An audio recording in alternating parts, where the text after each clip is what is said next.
Tonight on Would I Lie to You, he hails from Torchwood, it's John Barrowman. He hails from Mr. and Mrs. Wood, it's Dom Wood. And their team captain, Lee Mack. And facing them tonight, she's a mother of two, is Faye Ripley. He's been drinking since 2, it's Patrick McGuinness. And their team captain, David Mitchell. But first, please make some noise, specifically of the excited and welcoming kind, for your host, Angus Nathan.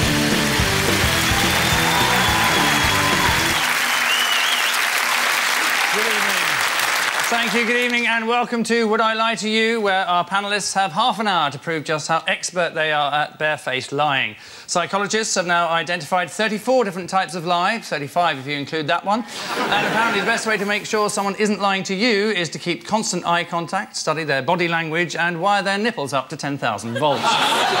In medieval England, a suspected liar would have to carry a red-hot iron bar for 9 paces. If their hands were burned, they were declared a liar and then hanged. Of course, if their hands weren't burnt, they were declared a witch and then hanged. And so, against all our better judgments, we start with round 1, Home Truths, in which guests read out a statement about themselves. At this point, they've no idea what's written on the card. It might be a true fact or a big fat lie that they'll just have to run with.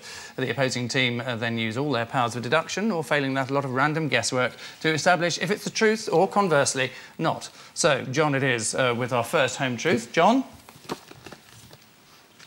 I was caught short in Prince Charles's garden. What do you mean, caught short? What does that mean? Are you not familiar with that phrase? Oh. Would you like me to elaborate? Please do. Yes, within the bounds of BBC viewing, yes. Wee-wee. All right. Taking a piss. Yes. Right. Got you. Excellent. Why were you in Prince Charles's garden? It was a tour. A tour? Which garden of his? He's got many gardens, At right? Highgrove. At Highgrove. A garden at Highgrove? Yes. And you were... What sort of tour? I mean, could I look in the yellow pages? Highgrove has Prince tours. Charles's garden tours? Highgrove has tours. Oh, right, so it's open to the public? Yeah, you have to write and be invited. You have to... Write and... Anyone You have to send off for an invitation. Well, anyone from the public can write. Dear Charlie, any chance of a piss in your garden?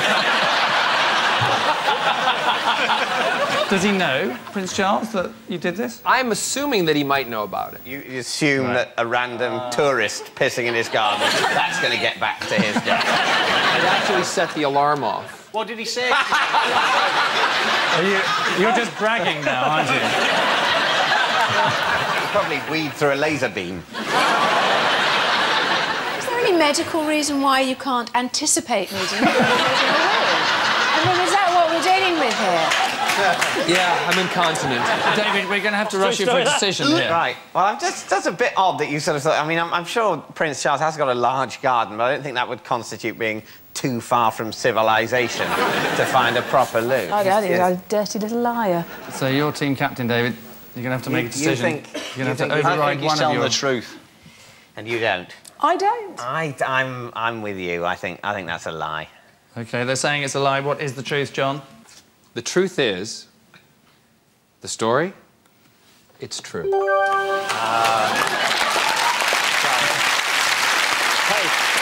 nice lie. There you are. Yes, it's absolutely true. John was caught short in Prince Charles's garden, so if you thought your Dutchy original biscuits tasted funny, check where the oats are from. Of course, John could have just done as Camilla does when she's caught short, lifted her tail and hosed the snails off the path. And so, to Paddy for his home truth. I've snogged Paris Hilton.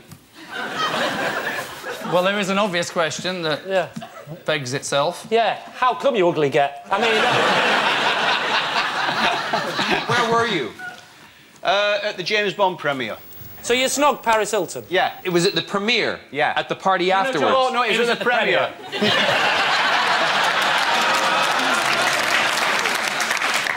It was a friend of mine, dared me to do it. I went up to her, said hello, and instead of kissing her on the cheek, I went on her lips. Oh, you didn't even ask her, you just lunged in? Yeah. That's confident. What? Oh, hi. That is very confident. What flavour was her lip gloss? If you kissed her, you'd remember the flavour. It was just like sticky. I don't know. It wasn't a flavour. It was sticky. Sticky. Yeah. It was just. I tell you what, you know all the chat-up lines, don't you? Yeah. Oh, thanks, love. That were right sticky.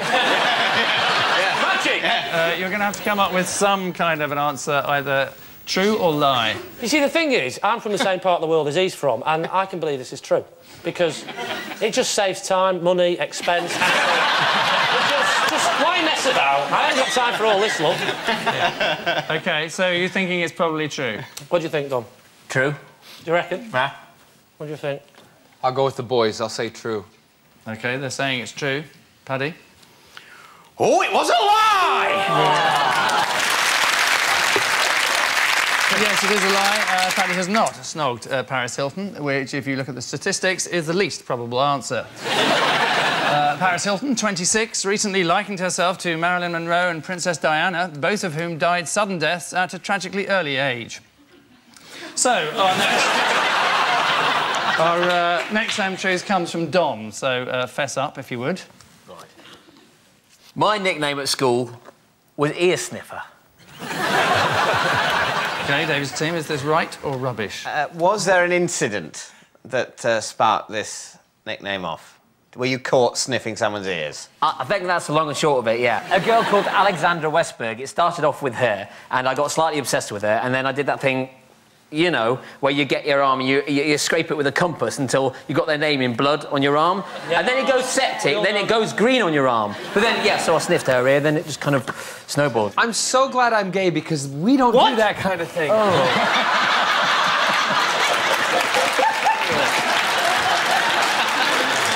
Please don't go.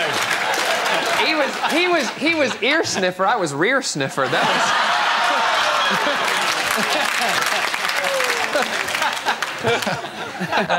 David, what are we thinking? Well, you've sort of glossed over the actual first ear-sniffing incident. Yes. Where were you? Were you in a lesson? Orchestra. Orchestra? During orchestra. She played the piccolo, I played the viola, not violin, viola, and she... Hey, hang on, what? You had a pretty tough upbringing. No, it was... it was hell. I've got to ask a question. Are you ant or deck?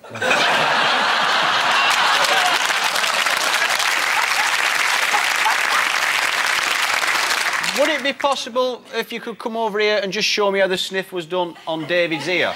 Can I not just try it on his? Yeah. Or what about John's? Even No. better. No. Shit, no. I do like the idea that you go, shit, no. If I sniff his ear, he's gay. He'll have sex with me. Do we want to see him sniff?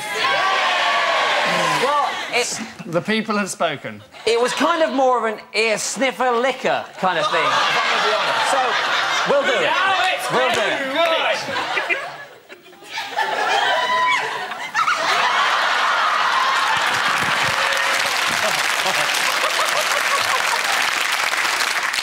David, that must have helped. Well, it's odd that, considering now you're claiming you licked her ear, why didn't they call you ear licker? I mean, that's a bigger deal than just sniffing. I was at the end of the orchestra. Right. They were all around there, and they could only just see the... Not again. The sniff.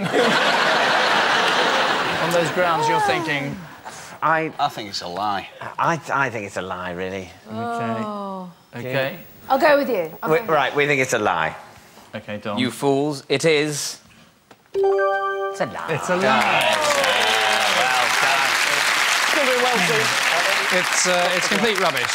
Dom's nickname at school was never ear sniffer, although I can't help thinking that whoever writes these lies is working through some issues. All of which means it's, well, David's team who are throwing down the gauntlet, leading as they are, 3-1.